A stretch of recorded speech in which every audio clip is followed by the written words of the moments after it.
जिसको 80 वर्ष जीना होगा वह 80 वर्ष ही जिएगा, उसमें एक दिन कोई इधर से उधर नहीं कर सकता है। नमस्कार, मेरा नाम शंभू प्रसाद अभय है और आप मुझे मेरे पेज पे देख रहे हैं। कहा जाता है कि पुराने जमाने में एक जंगल था और उस विशाल जंगल में एक विशाल काय दैत्य रहता था, राक्षस रहता था। राक्षस प्रत्येक दिन अपराह्न के समय में जंगल के आसपास के बस्तियों में जाता था और जाकर के लोगों को पकड़ के शिकार बनाता था, अर्थात अपना भोजन अपना आहार बना लेता था। स्थिति यह हो गई थी कि राक्षस जब अपराह्न के समय में बस्तियों की तरफ निकलता था और लोगों को पकड़ने का चेष्टा करता था, प्रहार करता था, तो उसके खूंखार पंजों के शिकार से कई लोग, कई बालक, वृद्ध, नर नारी घायल हो जाते थे और भाग जाते थे। अपने लहूलुहान जिस्म को लेकर के यत्र तत्र छुप के जीवन व्यतीत करते थे। जिसको पकड़ लेता था अपने खूंखार पंजों में जकड़ लेता था, उसको ला करके अपने मांद में, अपने आश्रम में भोजन करता था, उसका आहार कर लेता था, अर्थात उसका वध करके मार डालता था। यह स्थिति कुछ दिन तक चलते रही। बाद में गांव के लोगों ने सोचा कि हम लोग गांव छोड़ के भाग भी नहीं सकते हैं, तो क्यों न एक बैठक बुलाई जाए और बैठक में एक सूची बना ली जाए, एक लिस्ट बनाया जाए कि प्रत्येक दिन एक व्यक्ति गांव से जाएगा और उस राक्षस को अपना तन मन सब समर्पित कर देगा और राक्षस उसको मार करके खा जाएगा। लोगों की बैठक हुई और बैठक में एक सूची बनी। सूची में 1 2 3 4 5 7 8 10 15 20 50 करके एक लिस्ट बना और वह लिस्ट ले जाकर के गांव के जो प्रबुद्ध वर्ग के लोग थे, दैत्य को सौंप दिया, उस राक्षस को दे दिए और राक्षस से कहे कि अब आपको गांव में जाने की जरूरत नहीं है, यह लिस्ट है और लिस्ट के अनुसार प्रत्येक व्यक्ति प्रत्येक दिन, जिस व्यक्ति का जिस दिन बारी आएगा वह आपके पास अर्थात आपके घर में ही आ जाएगा। आप उसका भोजन यही कर लीजिएगा, उसकी हत्या यहीं करके उसके मांस को, रक्त को आप खा लीजिएगा, पी लीजिएगा। लेकिन आप गांव में जब जाते हैं तो लोग को बड़ी नुकसान होता है। जिसको जितना ही दिन जीना है उतना दिन कम से कम सुख, चैन, अमन, शांति के साथ तो जीने दीजिए। प्रत्येक दिन आपके पास आपका आहार आ जाएगा। ग्रामीणों के इस निवेदन को सुन करके राक्षस जो है अति प्रसन्न हुआ और कहा कि इससे बेहतर क्या हो सकता है, अब तो मेरा आहार मेरे पास भी आ जाएगा, अब मुझे बस्तियों में जाने की जरूरत भी नहीं पड़ेगी। धीरे धीरे करते करते लोग आते गए, लोगों का शिकार करते गया। एक दिन एक विधवा औरत की बारी आई। स्थिति मित्रों उस गांव की यह हो गई थी कि 1 माह पहले से ही हल्ला हो जाता था कि फलना दिन को फलना आदमी की बारी आएगी, और जैसे उसको जानकारी होते थे कि इस दिन को, अमुक दिन को मेरी बारी आएगी, उसके शरीर के रक्त जो है सूख जाते थे, अर्थात वह जिंदा ही मर जाता था। अब आप ही बताइए, अगर आपको कह दिया जाए कि इस दिन को आपकी हत्या कर दी जाएगी, आपको मार दिया जाएगा, तो आपको क्या लगेगा? जैसे राजा परीक्षित को श्राप दे दिया गया कि 7 दिन के बाद आपकी मृत्यु हो जाएगी, तो राजा परीक्षित व्याकुल हो गए और मृत्यु के कारणों का और उसके समाधान का उपाय खोजने लगे। उसी प्रकार से लोग यहाँ भी व्याकुल हो जाते थे, राजा परीक्षित की भांति ये लोग भी त्राहिमाम करने लगते थे। हुआ यह कि कुछ दिनों के बाद एक विधवा औरत की बारी थी, जिसके पति को राक्षस कुछ दिन पहले खा गया था और वह विधवा औरत गर्भवती थी। विधवा औरत बड़ी शातिर थी, बड़ी चालू थी, बड़ी चालाक थी। विधवा ने सोचा कि चाहे जो भी हो जाएगा, मैं गांव छोड़ करके भागूंगी, और विधवा ने संकल्प लिया अपनी बारी की 1 हफ्ता पहले ही गांव छोड़ करके, और मध्य रात्रि में निकल गई, दूर चली गई। इतना दूर चली गई वह औरत की राक्षस को पता भी नहीं चल सकता था कि आखिर यह औरत गई कहाँ, कहीं कि अपने दूतों को भेज करके वह खुजवाएगा। उसके दूत भी बड़े शातिर थे, कोई भागता था तो पकड़ लाते थे जाके, डर के मारे कोई भागता भी नहीं था। लेकिन वह विधवा औरत जो गर्भवती थी, उसने हिम्मत जुटाया, साहस जुटाया और ईश्वर ने उसकी सुन ली। विधवा भागे भागे बहुत दूर निकल गई और जाकर के किसी गांव में रहने लगी। रहते रहते कुछ दिन के बाद उसको एक बच्चा पैदा हुआ। संजोग से जो बच्चा पैदा हुआ वह पुत्र पैदा हुआ, और पुत्र इतना प्रभावशाली, इतना बलशाली और इतना तेज तरार हुआ कि उसकी व्याख्या मैं अपने शब्दों के माध्यम से नहीं कर सकता हूँ। बालक हुआ, बालक के बाद से थोड़ी सी लड़खड़ाने लगा, बढ़ते बढ़ते खेलने जाने लगा, गांव में खेलने के काबिल हो गया। 5-7 वर्ष की जब उसकी आयु हुई तो गांव में खेलने जाने लगा। वहां गया तो इतना तेज बालक था कि किसी को मार देता था, गांव में किसी बच्चों को पटक देता था, किसी को धकिया देता था, बड़ी तेज था बच्चा। गांव के बच्चे एक दिन राय किया और सब राय करके उस बच्चा को पकड़ लिया और बड़ी पीटे उसको। कहे कि ना तुम्हारे घर का ठिकाना है, ना बाप का ठिकाना है, किस घर गांव का है, कहाँ का है, तुम्हारे बाप कौन है, और मेरा लड़का होकर के आके मेरे गांव के बच्चों को मारता है। बच्चों ने बड़ी मारा। बच्चों के पिटाई से उस बालक के मन में कोई भेव भाव उत्पन्न तो नहीं हुआ, कोई पीड़ा खास करके नहीं हुई, क्योंकि था बड़ा बदमाश। लेकिन बच्चों के एक शब्द उसके कान में गूंजने लगे। बच्चों ने जब कहा कि तुम्हारे बाप कौन है, तुम्हारा घर कहाँ है, इसी का तकाजा नहीं है, इसी का तुमको जानकारी नहीं है, और कहाँ से आकर के जो है रिफ्यूजी के टाइप का यहाँ हम लोगों को परेशान करता है। बच्चा रोते हुए आया और अपने माँ के गोद में बैठ गया, और माँ के गोद में बैठ करके पूछा कि माँ एक बात बताओ, और नहीं बताओगे तो तुम्हें मेरी कसम है।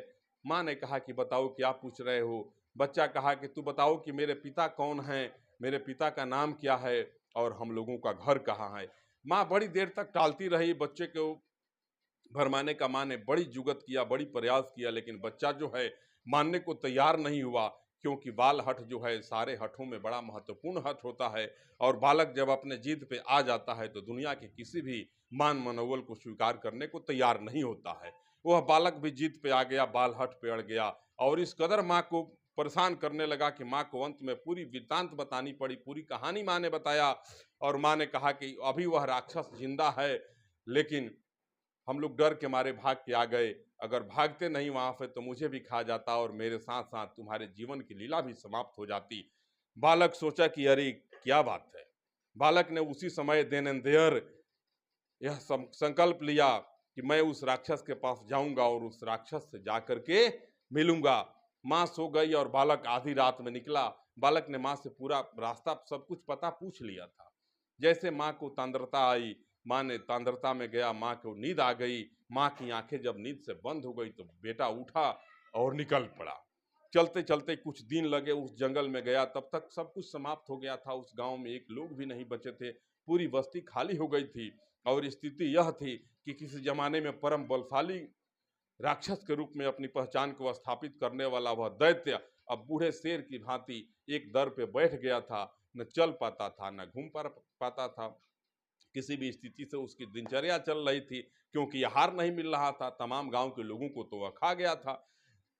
बालक पहुंचा उस राक्षस के कुटिया में। कई दिनों की लंबी यात्रा के बाद जब वह लड़का उस राक्षस के कुटिया के समीप पहुंचा तो इतना तेज था वह राक्षस कि कुछ दूरी से ही वह पहचान लिया कि आज कोई शिकार लंबे समय के बाद मेरे आश्रम के, मेरे कुटिया के समीप आ रहा है। राक्षस जो है दौड़ा और दौड़ करके उस बालक को पकड़ने का प्रयास किया।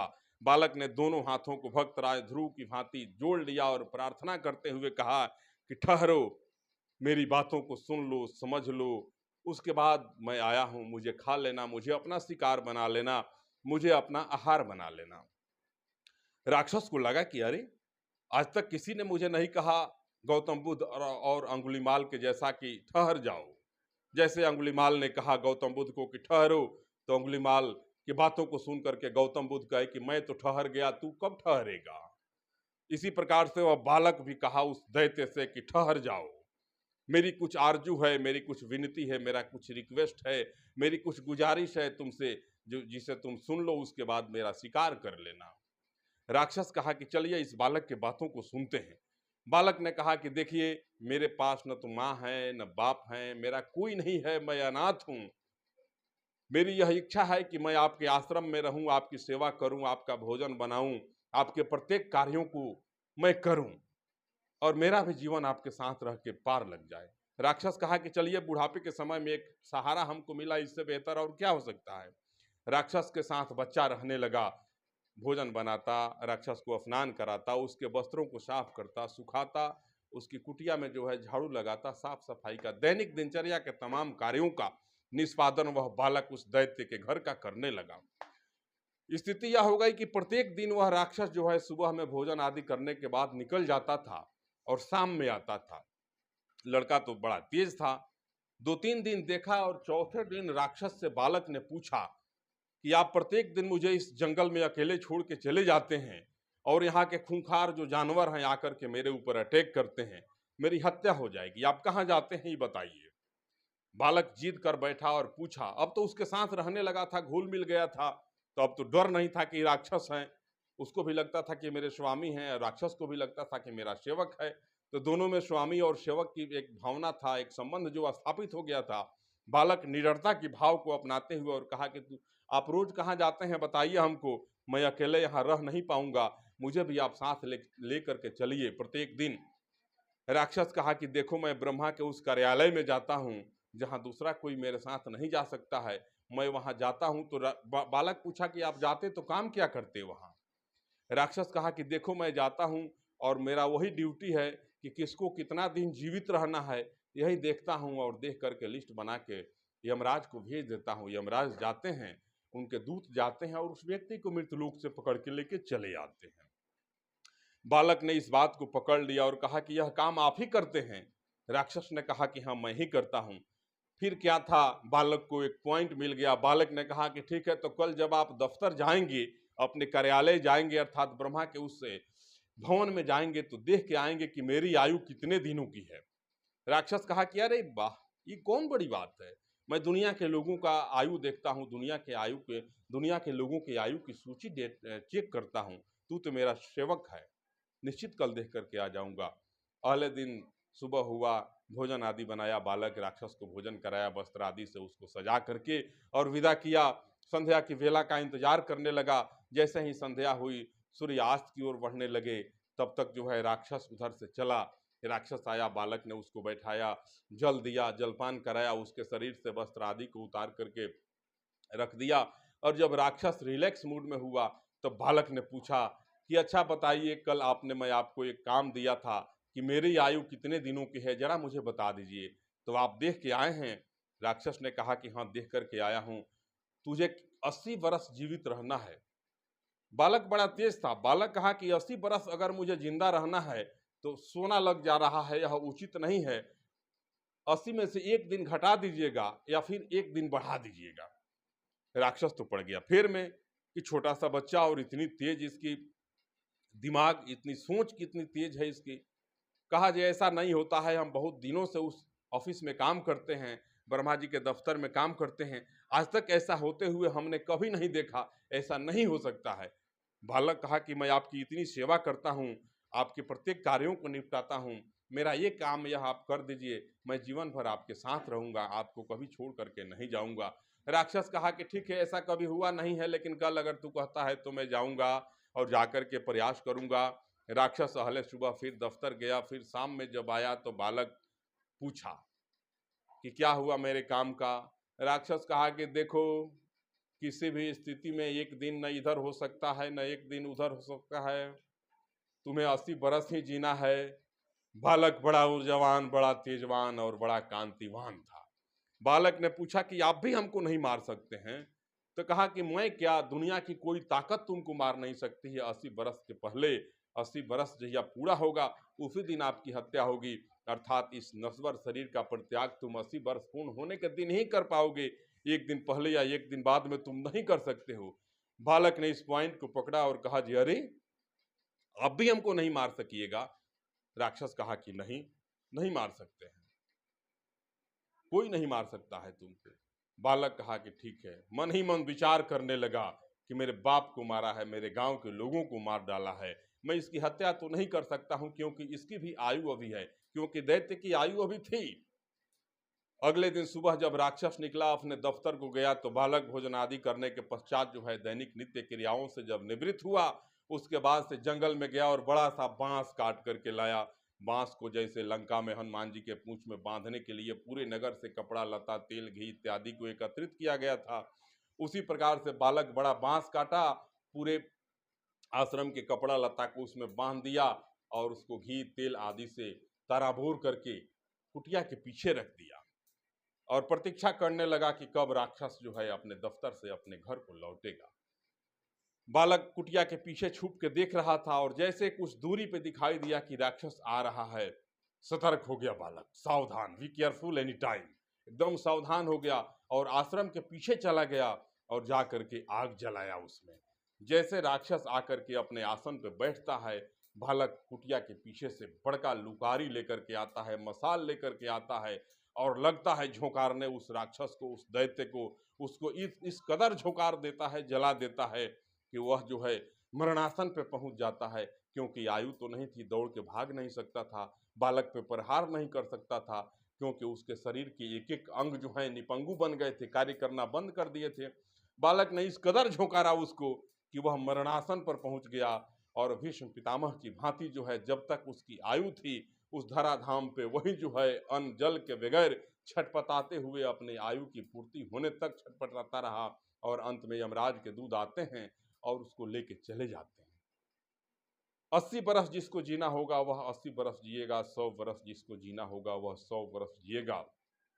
जाकी रही भावना जैसी प्रभु मूरत देखे तिन तैसी। भगवान की लीलाओं पे भरोसा रखिए, भगवान की एक एक बातों पे भरोसा रखिए और आपको जितने दिन की आपकी आयु होगी उतने दिन आप जीवित रहेंगे। एक दिन कोई इधर उधर नहीं कर सकता है। इस कहानी को सुनने के बाद आप क्या सोच रहे हैं, आपके मन में किस प्रकार के भाव प्रस्फुटित हो रहे हैं, मुझे आपके कमेंट की प्रतीक्षा रहेगी। तब तक के लिए तमाम लोगों को सादर सीताराम, जय जय नमस्कार।